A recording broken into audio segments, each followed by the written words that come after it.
I know those can be laborious and long days and things. Yeah. But what do you recall? Especially with Mel Brooks. Yeah. He's famous for doing multiple takes. He's famous. In fact, when I saw him somewhere, I don't remember where, maybe his AFI tribute, but he would just hold my face as he always does. And he said, "I'm so sorry, I did so many takes," like 25 years later. And I'm like, thank you. Q&A. Look, she's here, Daphne Zuniga. I'm not going to waste any more time. You know what she's in. You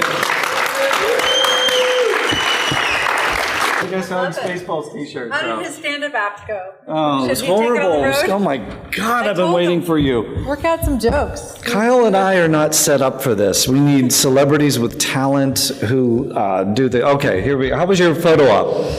Oh, it was lovely. Okay, you take lots of good smile. pictures. Yeah. Yep. And Spaceballs fans. Good pictures. Mm-hmm. Who comes by most of the time? I mean, do you get like Spaceballs fans? Do you get like what's because you got like a ton of Oh, stuff. Spaceballs. Is it okay? I had these Spaceballs for sure. I'm doing a 90s con in September. Oh. So I'll be there with some of the Melrose Place cast. Okay. I think including Heather Locklear will be there. And Where's that going to be? Daytona Beach, Florida. Nice. September 13, 14, Nice. 15. But that's the first one we will have done. Okay. And This is strictly for Melrose Place, for 90s. the 90s, Strictly for 90s. yeah. So there'll but be a you're lot gonna of TV okay. shows and cast from that. But Okay. other than that, the other ones I do are Spaceballs. Yeah. Yeah. Okay, so like the Saved by the Bell people were going to be there. I know. We're going to talk all about that. That's yours if you want, but you got your own water there. You mentioned, before we get into things, you mentioned Melrose Place. So before I forget, you did tell me, and we were talking about this, so everybody's excited. You do have a podcast. Oh, yeah. Uh-huh. Okay, so we're all podcasting, no problem, from one podcaster to another. Enjoy the work. Hopefully you have somebody putting it all together for you. Yes. So you guys can do, but you're doing a rewatch of Melrose Place. Melrose Place, Okay, yeah. so how many episodes are there of Melrose Place total?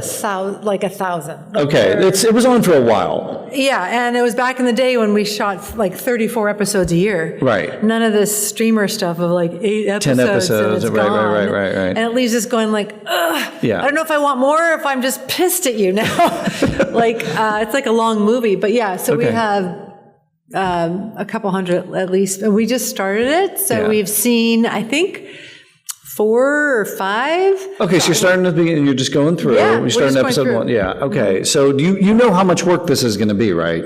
Are you in for the long haul? Like for all of the episodes? I mean, apparently, according to the contract, what I understand. Oh, this is legit. This isn't just like you guys getting together as a hobby on the weekend. Like this was like a whole. This is iHeartRadio. Okay. Yeah. Oh, wow. La-di-da, my man. Okay, they have here we like- go. Yeah, they have even a kitchen in their offices, you know. Free snacks They and know what Coke. they're doing is what I really like. Yeah. Like they edit it. We just kind of get to, we watch the show the night before. It's Right. Courtney Thorne-Smith, Laura Layton, and myself. Yeah. And I played Joe. Then there's Allison and Sydney. Those are the other 2 characters for those of you who are Spaceballs, but not quite Melrose, but maybe your girlfriend watched it or you saw it when you were 3 and you know. Yeah. But anyway, yeah, we just get together and we just have a blast, like trying to remember stories and stuff. Who drives the bus? Because there's on these rewatch podcasts, somebody's always got to drive the bus. They got to have the notes, they got to have everything. So, are you driving the bus, or somebody keeping you guys all together and bringing up? So our producer does the notes, like Yeah. a whole notes, and then we've watched it the night before and we've made our own notes. Okay. It's usually Laura Layton. She's really good at it, to like, kind of like, well, this is episode blah, blah, blah. And, do you know what song was big in this year? 1992. Right. And, Here's the guest stars on this episode and all those things, the nuts and bolts kind of stuff. And then you So guys she talk. kind of does that, and then we can jump in whenever, when we're like, oh my God, did you notice, the vest I was wearing in that scene? Oh Yeah. my God. Or we just had 2 of so Courtney Thorne-Smith, who played Allison, and Andrew Shue, who played Billy, were 2 of the leads who were on there from the beginning. Mm-hmm. And they actually fell in love when they met. So they were playing a couple who were getting to know each other. They were roommates and just being friends, but then they were falling in love. So there's all this chemistry. So we've had fun with that. And then we had Andrew Shue on as a guest. Okay. And one of my favorite moments, I like when podcasts have like, these moments where it's like, discovery, not just kind of planned or anything. So Right. I said to Andrew, who was our guest, so Andrew, Courtney's been telling us, we understand that you guys fell in love and started dating, and your character started dating. But then we hear that you guys broke up, but you had to, in real life, and had to keep dating. Was that weird? Was that fine? And Courtney jumps right in. She goes, surprisingly, it wasn't weird at all. And then silence. And then Andrew goes, yeah, we made it work. And then he goes, I remember a while there when it was kind of tough. And then silence again. And I was like, I didn't bring it up. Yeah. She started talking about it. Yeah, but when he picks up on that, there's two ways to approach that. If I'm interviewing him, I'm all over that because that's what I want to hear. But you guys are like all friends, but it's like when you hear something like that, who jumped in and went, we need to hear more about this?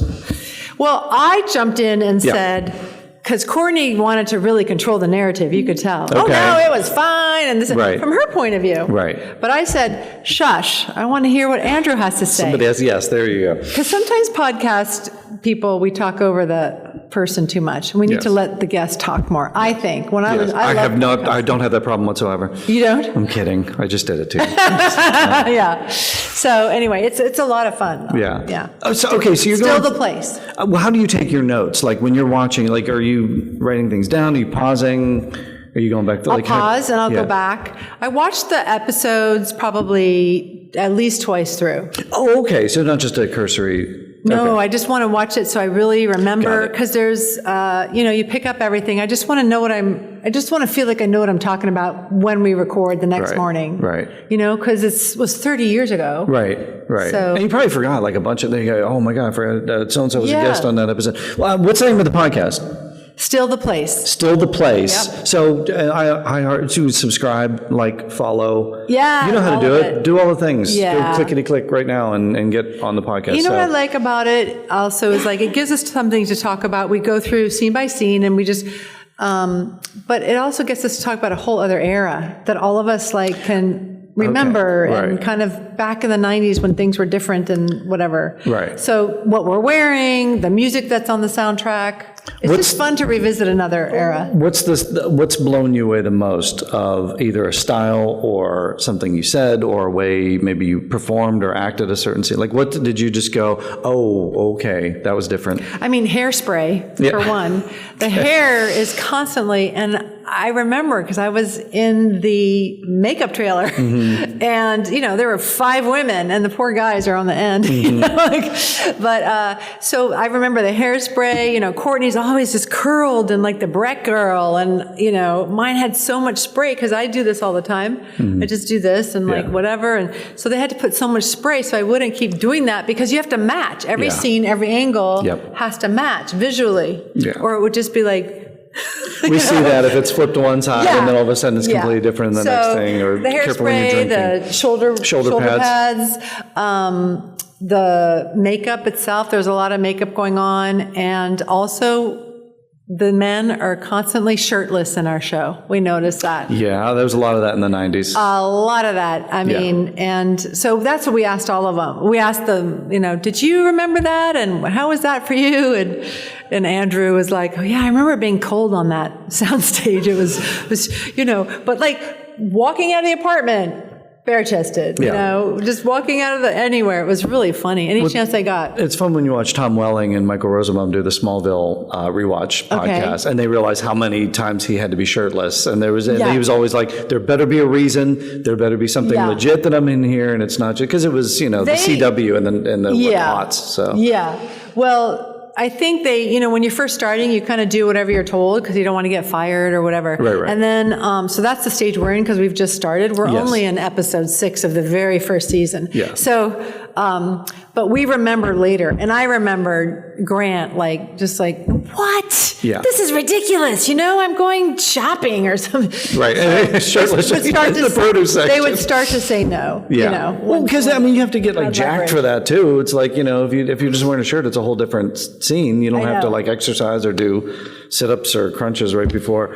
Well, they're not mortals. We asked them. I said, Grant, all right, because I've had other actors who'd be in the back before we're about to shoot, like doing push-ups and, pumping up the muscles. And I go, would you do push-ups? I don't remember you doing them. He's like, no. And then same with Andrew. He was just born with this. Andrew played soccer with the Galaxy, the Los Angeles team. Exactly. So he's like, anyway, so. Gifted. The last time you and I shared a stage was 7 years ago. It was at the Cincinnati Comic Expo. It was the 30th anniversary of Spaceballs. And obviously it had come out like, would you do a sequel? Will there be a Spaceballs 2? And you're like, they want to do it? I remember you saying they want to do it. If Rick Moranis were in, Mel would do it. I remember you telling me this. That seems all ringing a bell, hopefully. They're doing it. They're doing Spaceballs 2. Was Josh Gad, I think, is that? Okay, so you know this, right? You've been asked? I know this because when that press came out, it was, I was surprised by it because I hadn't heard anything about it. And then, and I was like, Josh Gad, what? What's happening here? Right. And then that afternoon, I got a call from Mel. And he said, no, I got an email from his producer who said, Mel would like to talk to you anytime this week. Good. And I said, sure. So he called me and said, this thing was leaked. We're in the deal making process. You're my princess. Once the script is done, we'd love to send it to you. Okay. And I said, so that's the first time I knew that it was real. Right. Because he had announced something 5 years ago, and he was working on it with Tommy Meehan, his writer for the original Spaceballs, and Tommy died. I knew that. And so then I heard nothing since the last time I spoke with you. Okay. Until a month ago when it was released. So So it's in talks with Amazon as far as I know. Okay. And then Josh Gad has followed me on Instagram, and he's commented, and then I commented on him, and then he DM'd me, I'm looking forward to working with you, and I'm like, it's real. So when you say it's real, I know actors are always like, I'll believe it when the check clears, or I'll believe it when it's on, when it airs. I know all those things. But this seems pretty legit. Like this could happen. And is going to happen. Okay. When you say, well, I think Mel's in if Rick Moranis is in, are you telling us something? Can you? Is Rick Moranis in this thing or not? I know. Can you tell us? I have no idea. That's the truth. When I said that back then, Mel had mentioned it. I got Daphne, I got Bill, and I want to get Rick. And Rick has kind of famously retired or something. So he's trying to get him out of retirement to do it. That's why I said it back then. I haven't heard anything about now. Okay. Maybe, I'm sure he's still trying, and I don't know what but the answer you know how be. things work, and you have I would imagine you have a very good relationship with Mel. I mean, he got you into Fly 2, I think, at that time. So if anybody could get Rick Moranis out of retirement. It's Mel. It's not me. It would be Mel. Like, Mel could do that. Yeah. He would probably. Okay. He really wants him. He didn't come out for Ghostbusters. I mean, isn't Rick in a helmet the whole? Well, yeah. Somebody. Can you CGI his face or something and just pop it in for a second and have somebody imitate him? Yeah. So he really wants him, it sounds like, and I don't know. But you're in, but you don't know anything about the story yet. Well, I did say to him, Mel, I think that she'd be a queen by now. Yes. And I think I heard an affirmative or a chuckle at least. Yeah. So. You're working on your improv skills? The hair thing was yours, right? That like was they shot my hair? Yeah. Okay. I just the reason that I dared to suggest something to the great Mel Brooks back in the day with John Candy on set was I just felt comfortable. And there's also a wonderful comfort with being young and naive, and you don't, know whose feet you're stepping on. Yes. And you're just like, I don't want to run back in the Winnebago. What if I say, ow, my hair, and then they shoot it. And then I'd be like, and it worked. Yes. And he was very open. Great masters like that are just open to where it comes from. You know, that's what he and Rick were like. He and John were like that, constantly working off each other. Okay. So I wouldn't say there wasn't any improv, but there was, when you get to this part, if someone had an idea to rework it, then they would rework it. And then they would get the cameras rolling and then work the new bit. Okay. Best idea wins. Yeah, always gets exactly. In. Are you looking at Star Wars films now, trying to find something? Okay. All right. I'm just trying to what kind of preps are you doing? If you guys have some questions, I could do this all day long, but if you guys have questions, there's a microphone. Wait, I have to interrupt you for a minute. Please do. Because I'm also a podcast You're a podcast person, and that's what we do. I'm going to interrupt you. Yes, please do. So I don't follow any of the Star Wars movies. I need you guys' help. If I am to do some prep, because now you got me worried, what should I watch? I'm totally serious. Oh, this is a tough question. Haven't there been like 10 or 11 of them or something? There are many. I mean, what do you think Josh Gad and Mel would take from the whole thing? It wouldn't be just the first one. Like, I probably would be doing mocking of another character. It would not surprise me if Mel Brooks were to have a version of Jar Jar Binks. I mean, is that fair to think that something, it's things that look, you can't make fun of my family, but I can make fun of my family. So it's things that we can, as Star Wars fans, we can watch them and make fun of them. Yeah. So there are many things in newer Star Wars films that frustrate us and that we make fun of, but we can. So there are Jar Jar Binks, I would say, being one of them. Which episode is that? What movie? Those are like the prequels. So you have just give me a title. Just tell me what movie to watch. The Phantom Menace. Phantom Menace. Okay. Thanks. Yeah. That's it. The man, he's probably going to sneak a lot. I don't want to blow her mind up with Star Wars. There's too much. Like the biggest too much Star sci-fi Wars product out there. There's there's a little baby Yoda. There's probably going to be a baby Yoda. So yeah, if you have yogurt in Spaceballs, there's probably going to be baby yogurt. Baby yogurt. So there, you can. There's a reference for you. A little single serve. You're already doing the prep works. We don't need this. You're prepping me for Mel. I'm doing my best. We're all doing our best. So if you guys have questions, jump on the mic. Please do. But again, I could do this all day. Born in San Francisco, correct? Yes. Okay. So, and we talked a little bit about this in Cincinnati a little bit. So after your parents divorced, it was you, your mom, your sister. You moved to Vermont. Yeah. Okay. And then you were a very imaginative child, right? Yes. Like that was sort of where the performing, like how to take us into that little world and then maybe back to LA after that. Okay. Because I didn't have a TV growing up. Right. So you had to be, I think I was born just creative and, and then I had two parents who were very kind of out of the box like that. So there was not a lot of confinement. And so I just was very imaginative and had to be because we didn't have a TV. So we were in Vermont. I came here in 10th grade to Vermont, and they didn't have a theater department, so I had to start one. So I went to my English teacher. You guys have to have a theater department. I've already started professional acting school in San Francisco, and I left there for here. I need a theater department. I need to do plays. And so they went together, and we got a theater department going, and then they brought in a teacher, and I started to do plays there.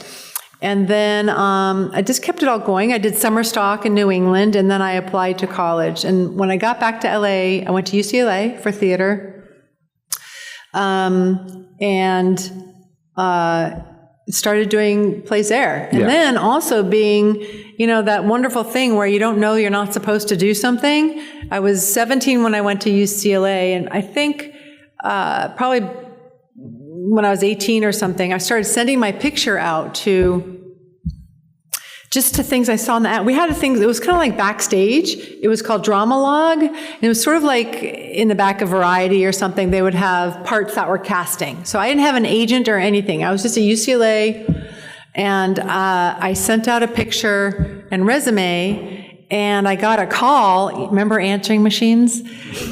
Those are all over Melrose Place. By the way. Cassette tape? Yeah. Have a cassette tape? Yes. Yeah. So I got home, and there was a message there, and to come in to this casting office at Fox, next to Fox, and I went in, and the woman goes, the casting director's like, "Oh, Daphne, who's your agent?" Because I didn't have it. I just had a hand-typed resume, and I said, I don't have an agent. And she goes, well, how did you get in here? As if I said, I sent my picture in and you called me. So anyway, I read for a couple of movies, big movies. Yeah. Didn't get them, but she remembered me. And then I got an agent. Nice. Through a roommate. So that's how that all started. I was at UCLA. Can you tell us who was in your acting class? Do you remember? Acting class? Mm-hmm. I think this was at UCLA. Well, Unless my research is a little bit off, in your acting class, I saw Nicolas Cage. oh, okay. So that wasn't UCLA. Okay. They weren't at UCLA. So that was, I know what you're going to say, that it was an amazing star-studded generation. Like, where was that? That was called the Loft Studio in Hollywood with Peggy Fury and her husband, William Ball. Okay. Not Ball, that was ACT. Let's say Peggy Fury's husband, Bill. He was amazing. He taught improv. She taught scene study. And then you tell me who was in my class. Nick Cage was in there. Laura Dern. Meg Ryan. Did you share a place with Meg Ryan? I did. Okay, so there's that. Eric Stoltz. Meg Tilly. Sean Penn. Michelle Pfeiffer. That's all I got. I mean, it was ridiculous. I think Peter Horton. Who else? Man. Well, that's good. That's just amazing. I think of that era, and I know, but it was just coming out of it. Okay. Yeah. We're going to talk about Spaceballs. I've got to ask you about your Look, we talked a lot about things before, but I had to ask you about your film debut. I do want to ask you that, and it is on YouTube. And I did get to watch it. Okay. And it's a movie called Pranks. Okay. Okay. And it was also known as... The dorm that dripped blood. Yeah, the dorm that dripped blood. Some of you know that because you've brought things for me to sign. Oh, were people signing the dorm that dripped blood? You signed things like that? Pranks or maybe the initiation, actually. So that was a student film. Okay. It was a Carpenter horror film. Carpenter? It was a Carpenter horror film. You mean John Carpenter? Stephen Carpenter. Oh, okay. The great Stephen Carpenter. Okay. But he's not watching this. Okay. Yeah. Thankfully, you're not in the movie much. You're in it for like 15 minutes. But the way you're dispatched in this movie, do you remember how I got my head run over by a car? Yeah, you got your head run over by a car. This thing is, spoiler alert, she doesn't make it out 15 minutes in. But for those interested, this stuff I just love digging back through. But like, there is a Blu-ray uncensored director's cut of this film. Really? Yes, it's available. So just so you know, that was a student film at UCLA. Okay.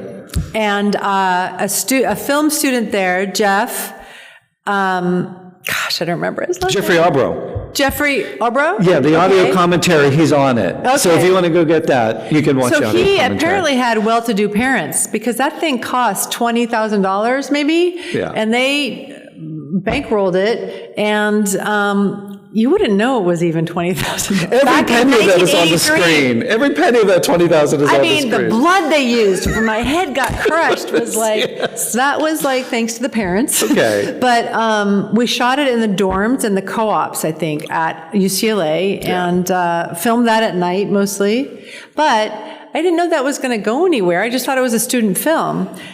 But my first real legit one film was also a horror film called Initiation. Yes. And I've signed some of those too. And that was a Paramount film, but I was ready for my first film because But this was a lead role. That was a lead role too. Yeah. And Psycho's Vera Miles is in it. Yep. Clu Gulager. Yes. James Reed. Yeah. Who I think was on Remington Still for a long time. Yeah. But okay. I bring those up because you got to play two roles in that one, which is cool. Like, because don't you try to kill yourself? Yes, I played evil twins. Evil twins. Yes. So one was evil and going after. She was jealous of the nice one. So it was in 1983. Yeah. And there was no CGI. There was nothing, this fancy tech stuff. There was split screen. So literally, this is what we would do. They would shoot it 50-50, and I would do half the scene with whoever over there, like someone reading the lines. Mm-hmm. And then they would say, great, freeze, lock it off. The camera would lock it off. I would run in, change, mess my hair up, prepare, and then get over here and be like, I hate you. And then I'd go like this on this side of the screen, then they would edit it together. And so it looked like the disturbed version. And then we got it fancy, and we would do over the shoulders, like when I was joking myself. Yeah. So, I was so exhausted and so happily exhausted from all the work I put into that. It's amazing. They're both on YouTube. It's just like when I'm digging deep into that on YouTube? They are both on YouTube. Okay. Yeah, so you can catch them both. But it's just like I love going back because I know you from Family Ties. I know you from the short thing. And I love the juxtaposition of that, because it's like when you're filming these things, it's got to be like, oh my God, this is, no, I hope nobody sees this student film or whatever with my head exploding under the car, right? And then next thing you know, you're stealing scenes from Michael J. Fox. Like almost the same year, I think, or almost. And then you couldn't be the girlfriend because you got the Sure Thing. I mean, how do you, I got work to do as a podcast host. You do amazing research. Yes, I was a guest star set up to be Michael J. Fox's girlfriend on Family Ties. I did 2 episodes, and then I got The Sure Thing, which was a wonderful rom-com that directed by... I was amazing. Rob Reiner directed it, this newcomer that nobody knew called John Cusack, and myself. Tim Robbins, who I went to UCLA, is in that, and Lisa Jane Persky. But at any rate, I read the script, and my agents were like, definitely do that. And then we had to go to Gary David Goldberg and Michael J. Fox and say, she's going to go do this movie. And Michael was like, fine, go off and be a big movie star, see if we care.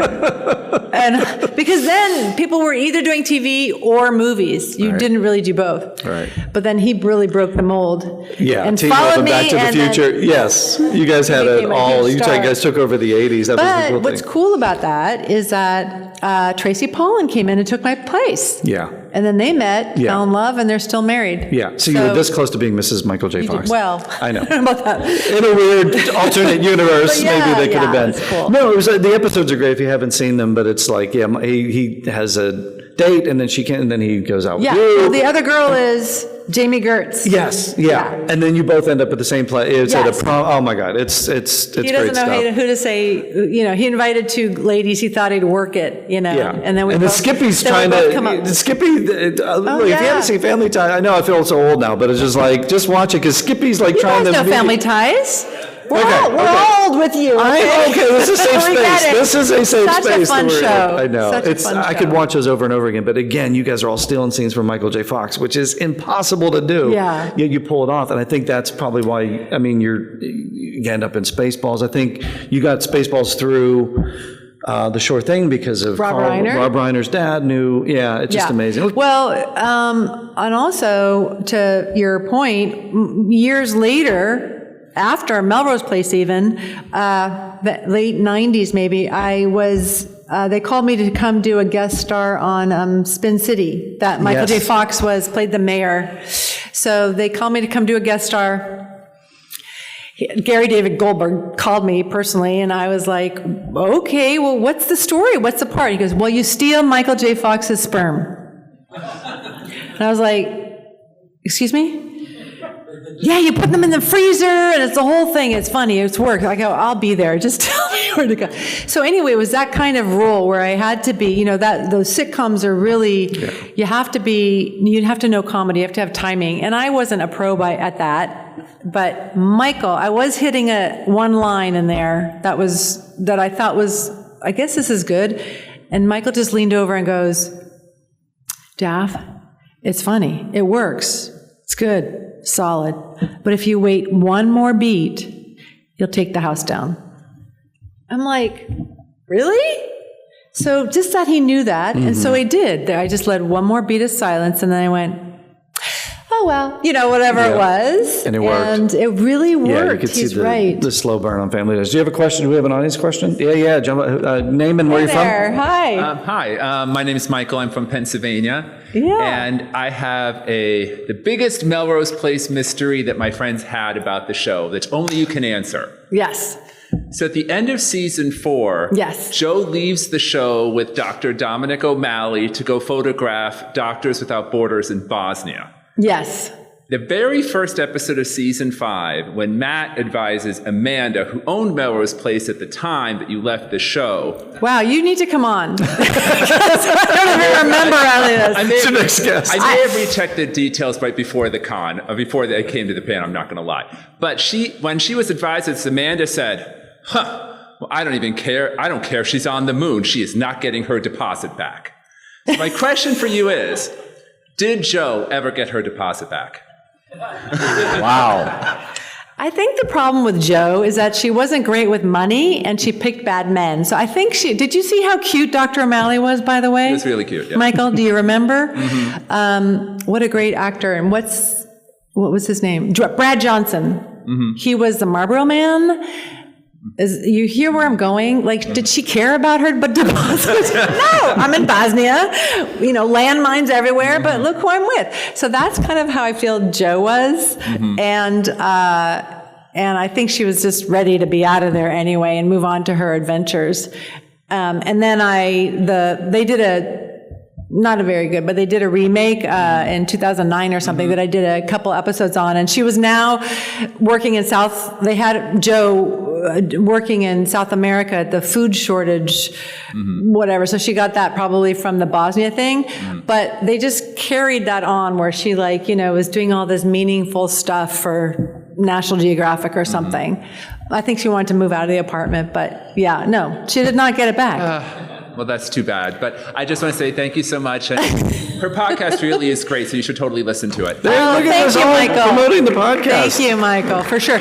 We are going to have, eventually, we're going to have super fans on and people that love the show and they remember stuff and they want to talk about it. I know they're doing that with the Talkville podcast. They'll have the Patreons, they'll come in and they can come in and ask questions live, or they'll have an interview with them or something they can ask questions. You need to be our mentor. That's very cool. I would love to be all that. So, look, I know we got a late jump today, but if you can stick around just a couple minutes. Yes. Spaceballs, though, I mean, I know you've talked it today. I get it. We've talked about it a million times. There's a billion stories out there. But we've lost John Candy over things like that. What do you remember fondly about your time shooting Spaceballs? Because to us, it seems like you guys had a fun time shooting it. I know those can be laborious and long days and things. Yeah. But what do you recall? Especially with Mel Brooks. Yeah. He's famous for doing multiple takes. He's famous. In fact, when I saw him somewhere, I don't remember where, maybe his AFI tribute, but he would just hold my face as he always does. And he said, "I'm so sorry, I did so many takes," 25 years later. And I'm like, thank you. But the truth is, I was 25. I had a birthday, or 24 or something. I had a birthday on set. We were out in the desert doing those scenes, and someone went off to Yuma and got us a birthday cake and said, "Here's her birthday," and I was the happiest I had ever been at that point. Yeah. And so to do multiple takes, I just kept pinching myself, honestly. I mean, especially in the desert, and it was sandy and you're hot, and I have a picture at home actually framed of me lifting up a cooler, reaching for Diet Cokes in between shots with my glasses on, just with my sunglasses on, offering them to a dink. Do you guys remember the dinks out in the desert? Like those little ding. They were hot, in the sun. But I just have a picture of handing a Diet Coke to one. But overall, it was just I was in heaven. Yeah. I couldn't believe, and for a young woman like myself, just starting out, being in just a princess dress, the whole movie reminded me, this is not normal, kid. Enjoy it. Were you a fan of Mel Brooks, Young Frankenstein, Blazing Saddles? Were you? At that point, not really. Okay. But as you've established, I'm a very good researcher, and I throw myself into the parts. So I watched all of his movies beforehand, Nice. and I wanted to just get, I knew him as a person at that point for a month, because he led me on for a month before he actually made the offer. So, he took me down into MGM, and he'd show me the sets. He'd show me, this is going to be your spaceship. This is Don Feld, who's going to make your princess thing, and yet he didn't offer it. So my agents and I were very confused. Anyway, a month later, he finally offered it. So I only knew him as that. Yeah. So I had to watch all of his movies. But at that point, you had to be we're in different comedic territory here. Yes. Yeah. Totally. How did you adapt to that? Just sort of it's completely different comedically than anything else. Yes. I think it's instinctual. I had to feel myself into it, and watching his movies, I know I could never be Terry Garr or Gene Wilder or any of the Madeline Kahn. I was just but I knew I could trust him. Yeah. And, when he did these multiple takes, I remember, I forget what scene it was. probably not even a big scene, but he kept doing them. And I'm like, Mel, what am I doing wrong?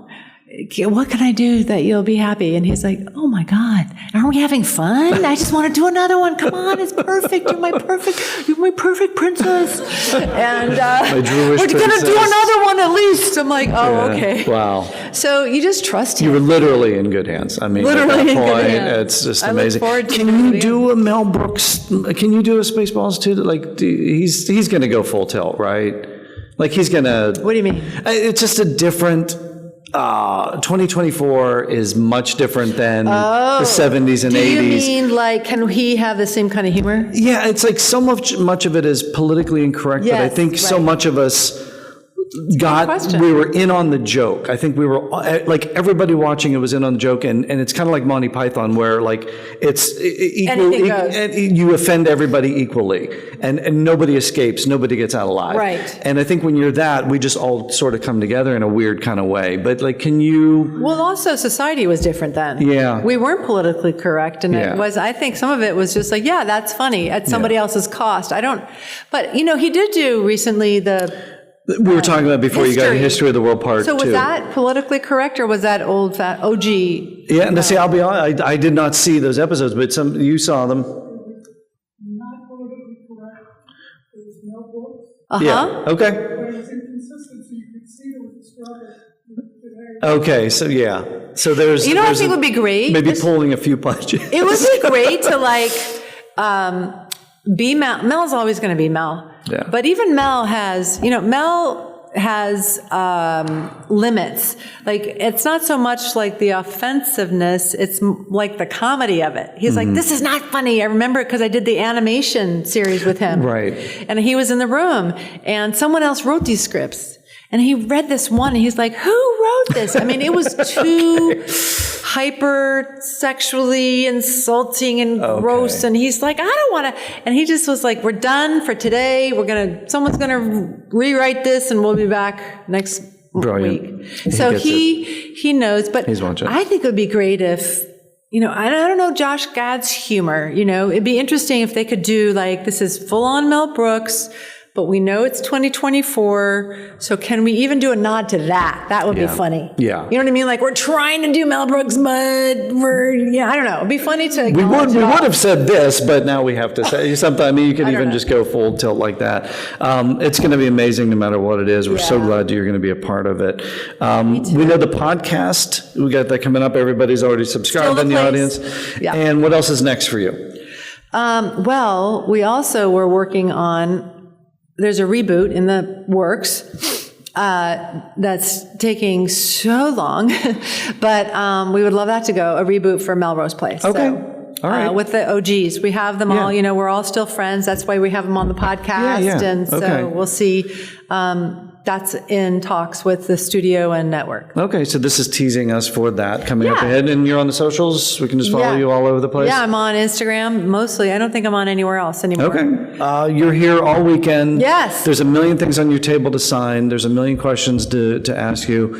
I am so glad we got together again Yes. and had a chance to We have talk. to do this for... We should do this. No, let's not wait awesome 7 in years. 7 Yes, let's not years. wait 7 years to do this. Daphne Zuniga, everybody. Thank you, guys. Hi, this is Amanda Tapping. Thanks for watching. And it doesn't matter if your reproductive organs are on the inside or the outside, you can still enjoy Fandom Spotlight. Have fun and follow your fandom.